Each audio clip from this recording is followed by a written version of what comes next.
welcome to the webinar, guys. I'm Campbell and you are, of course, awesome.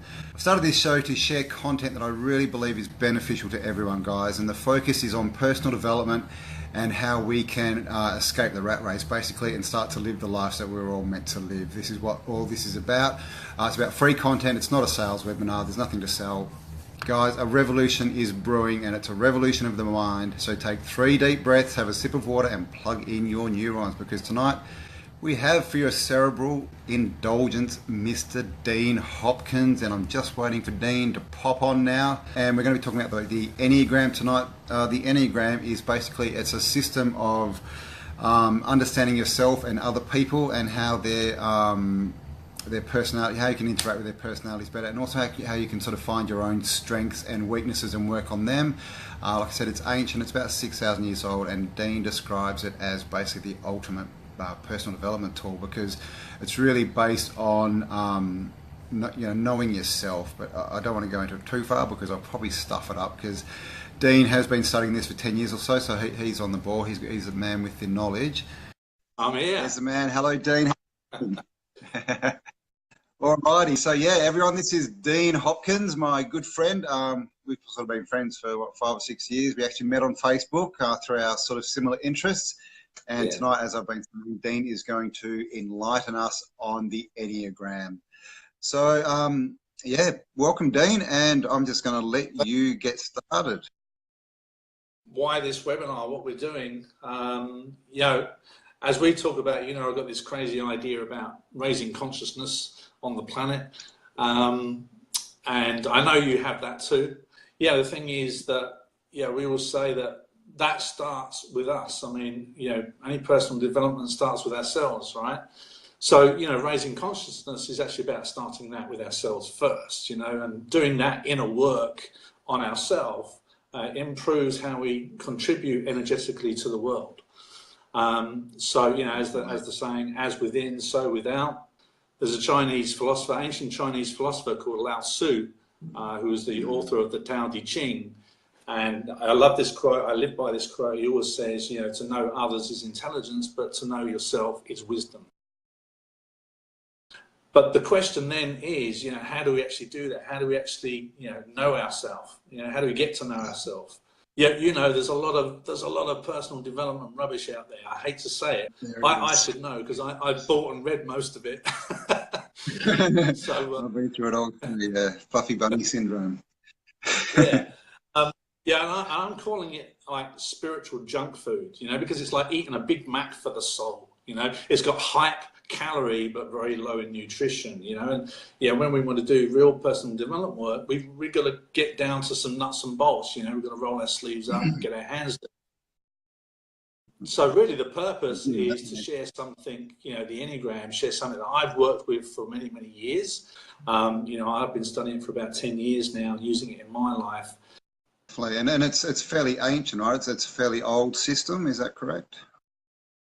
First off, is a little bit controversial, because a lot of people do argue about this.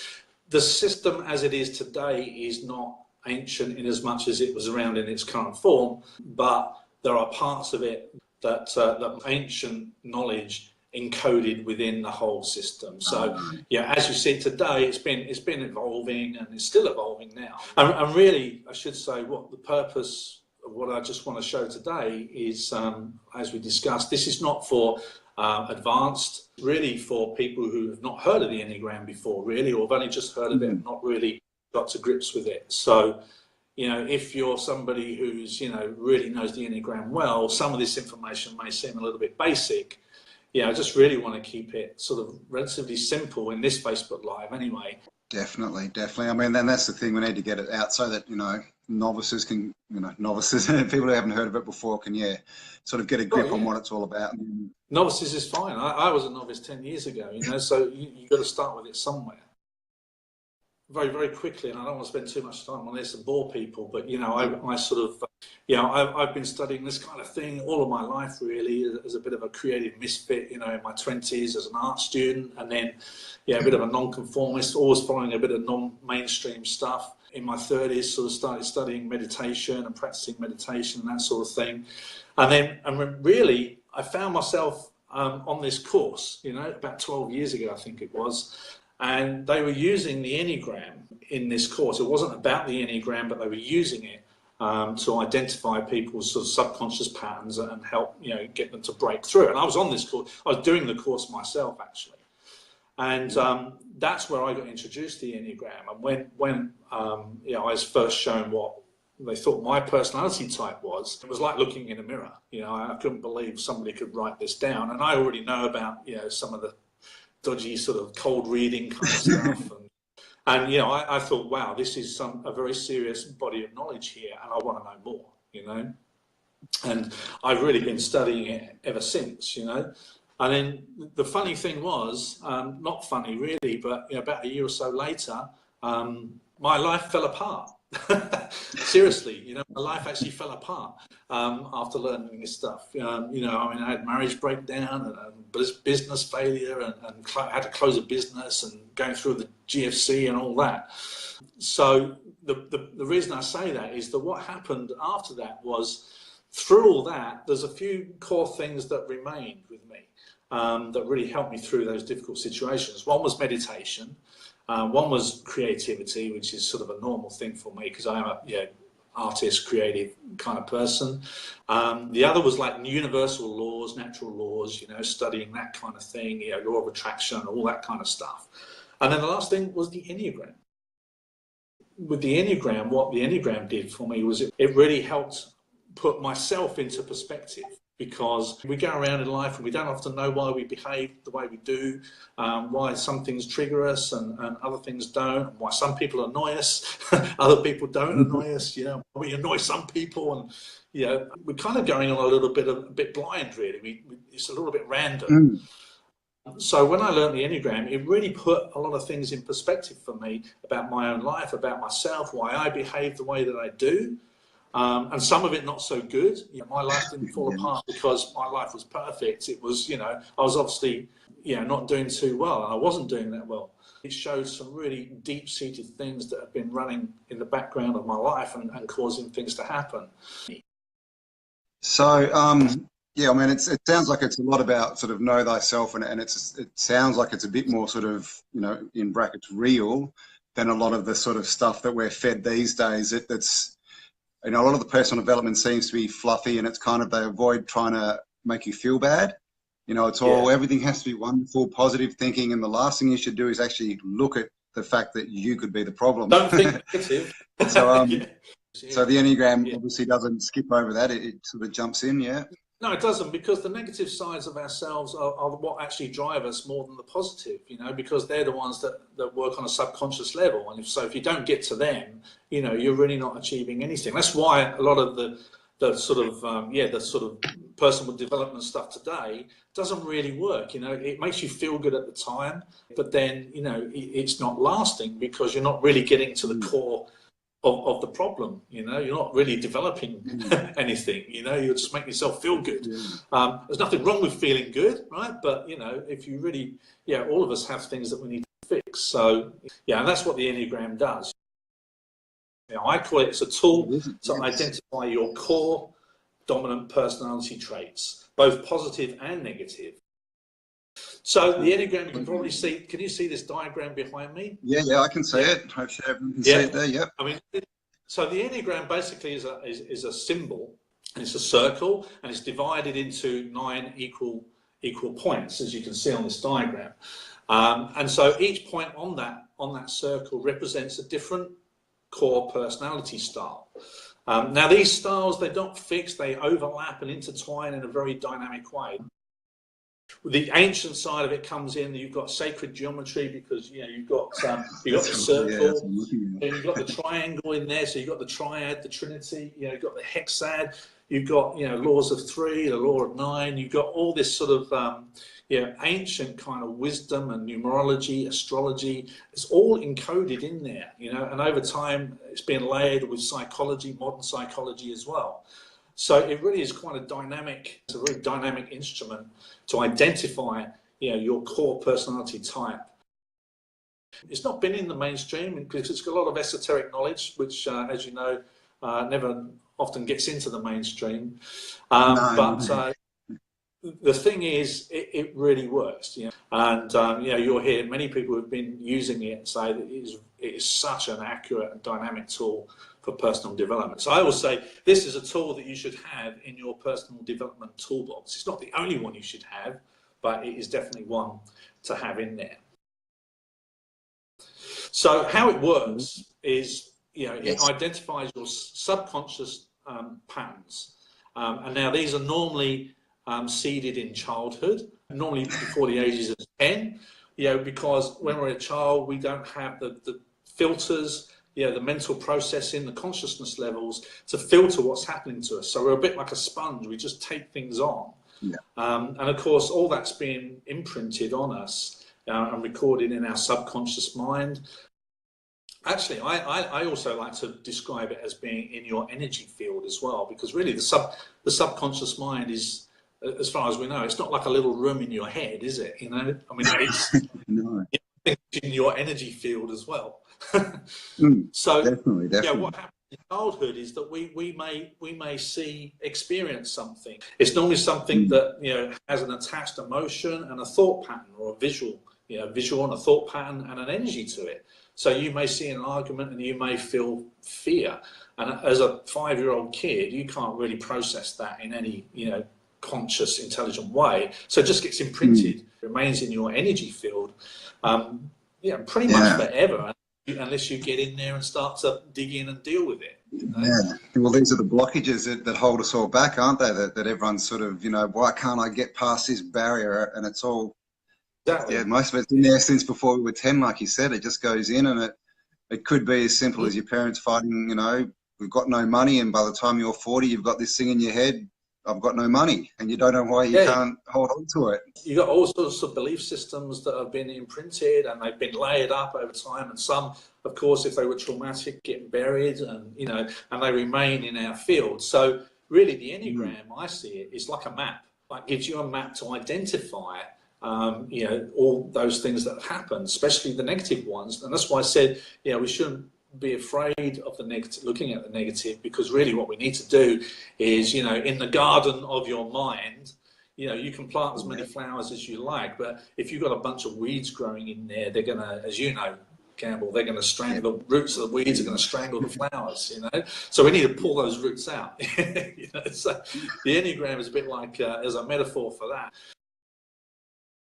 You know, and when you can do that, you know, a little bit of mental alchemy, spiritual alchemy, I guess, you know, if you combine that with other practices like meditation and other energy kind of work, you know, then you're talking about, you know, achieving sort of some really good personal transformation. You can transmute that energy that you're putting into the negatives. You can properly transmute it to, you know, apply it in a more positive way. You know, rather than just denying the negatives, get them out. You know?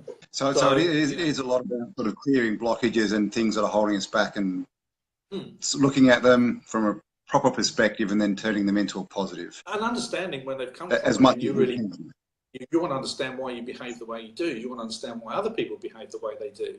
And, you know, why does this person react this way? And why does this person annoy me? And why do I feel annoyed? He hasn't even done anything, but I feel annoyed, or I feel anger or anxiety, you know, all these kind of emotions.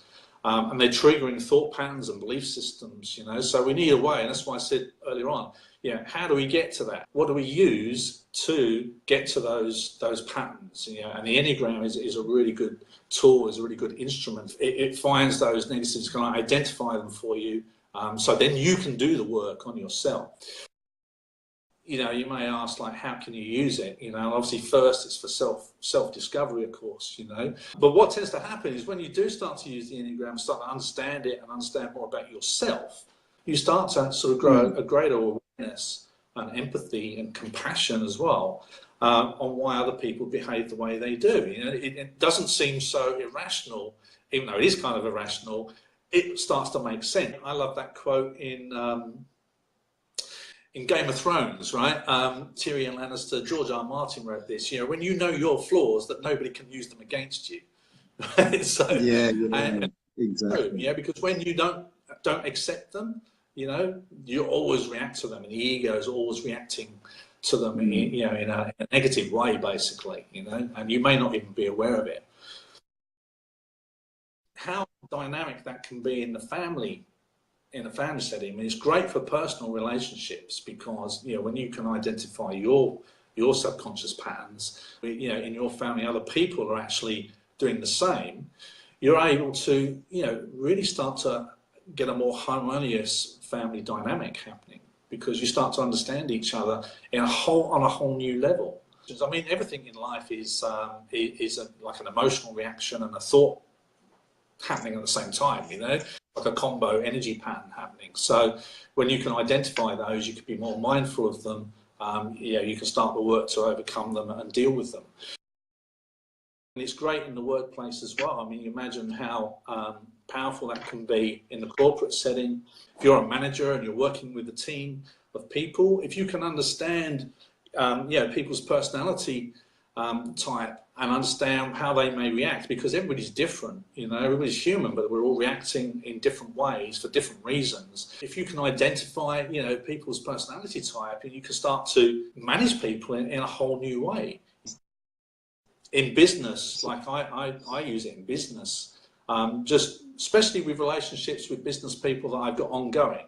Yeah, I obviously have a better way of communicating with them. You know, they're going to resonate much better with what I'm saying if I talk to them in a way that they understand. In marketing, it can also be really powerful as well to identify what your ideal clients might be. Yeah, match your message and what you're doing. So you might build your brand around what your personality is anyway. And secondly, you know what types of personalities are going to resonate more with your message and with your work. So, you know, you can literally start to, you know, you can target, you know, certain personality styles. Some more visual, some more kinesthetic learning, as far as does communication come into it, as far as, you know, it's better. It's really about how they process what's happening, processing communication. So, you know, you're identifying, you know, what their core motivations are. Some people, you know how some people they like all the detail, like they won't buy anything unless they've got, you know, sheets of data and done like copious amounts of research, right? And then other people are more like, they're more impulsive. They're like, you know, this is just connecting with me on an emotional level. I want it. So in business, it would help a lot as far as if you're, like you said, if you're talking to someone and you can understand that they're more of a left brain analytical type, then you can then give them information that's, you know, sort of a lot of information packed with a lot of, you know, all sort of text and everything. Whereas if they're more right brain creative, you could just sort of more story, you know, bigger picture kind of thing, and really sort of target your message to their personality.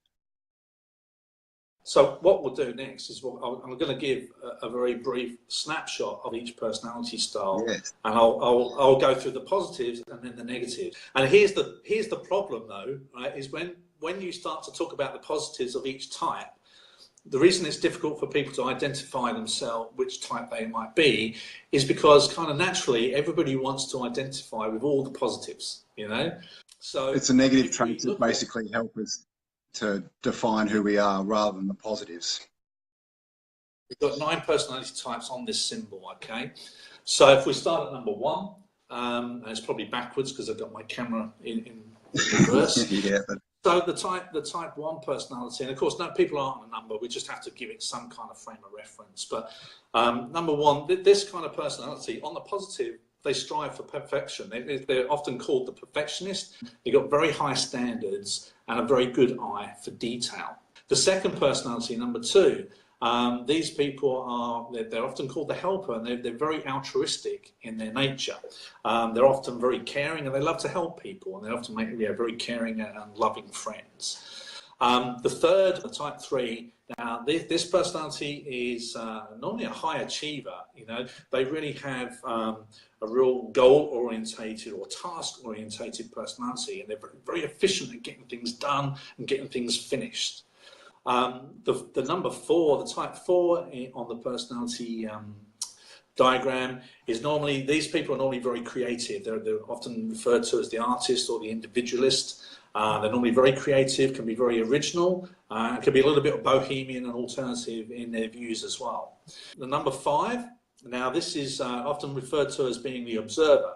The observer is normally very knowledgeable, not necessarily about everything, but normally, you know, if they've got specific knowledge, it's normally really good knowledge. You know, they really research stuff, and they're normally very intelligent, and can often be quite innovative as well.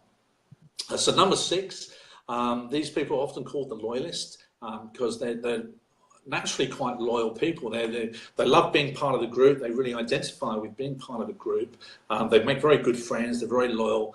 Yeah, they can be quite brave as well. They can show a lot of courage in that kind of setting, that group setting that they identify with. Number 7, type 7. These are really the enthusiastic types. You know, they're always full of life and energy. They've got really normally have quite a high vibe to them. Normally always cheerful, and can be quite creative too. Number 8, you normally always know an 8 because they are the natural leaders. I alluded to this. They sort of have this natural kind of boss thing about them, you know. And they're normally very protective, and they normally show a lot of strength. They normally stand out. You can normally notice these people very quickly.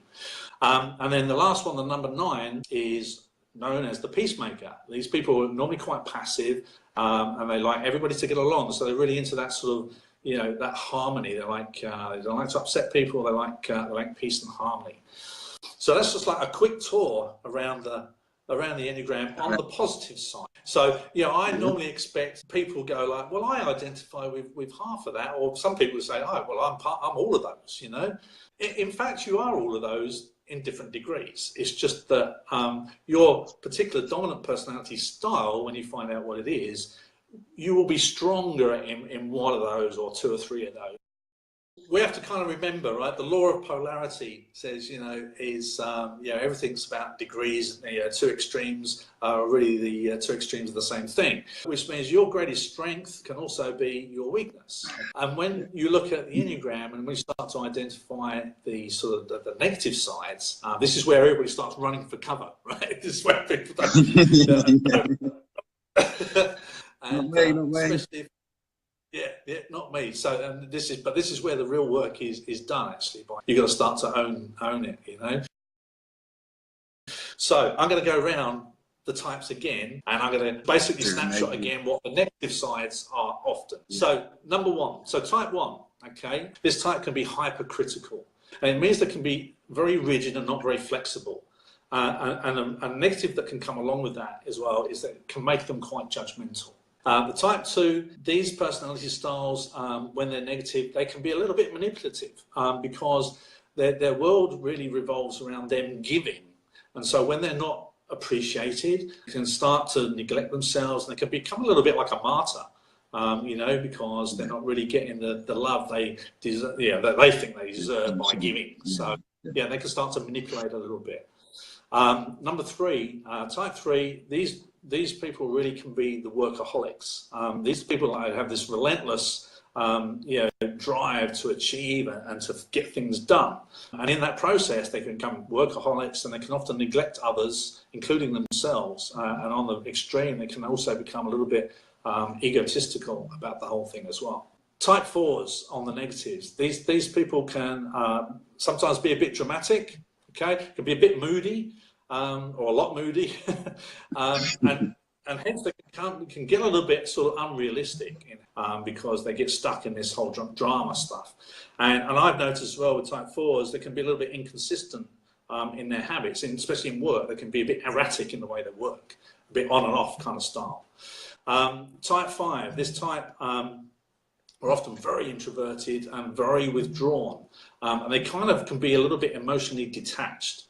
They can be a little bit uninvolved. They don't like to get emotionally involved, and in fact sometimes they can even act a little bit like a smart ass because they're normally quite intelligent, so they can be a little bit smart as well. So I know this is why people are like, no.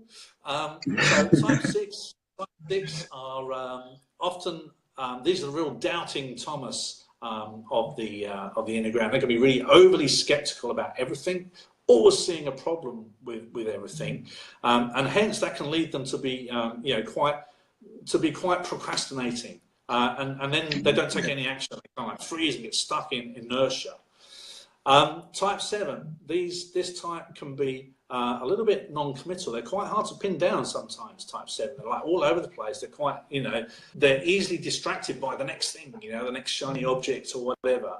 And they can be prone to a little bit of self-denial. They can be types that deny the negative. They want everything to be brilliant all the time. Type 8, the natural leader, well, this can turn into them being quite bossy and domineering. Yeah. And because they're a very extroverted personality, they can be quite confrontational and they create conflict.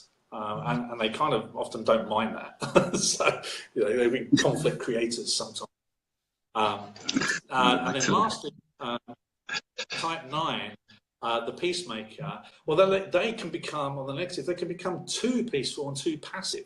They can end up like being a doormat, and they can end up like they kind of just agree with everybody, avoid conflict at all costs, so they won't speak up. And sometimes you never really know where you are with these people because they won't speak up. So that's sort of the negative tour. And I think the core negatives are often what you can identify more in yourself or in others, more than only if you're prepared to take ownership of it. You've got to own the dark side. You've got to own your dark side. And you've got to get to that point of self-acceptance. And when you get to that point of self-acceptance, that is actually quite liberating. If you use other techniques as well in conjunction with this, meditation, chakras, doing chakra work, soul contracts, like we talked about, what stuff that's held in your energy field.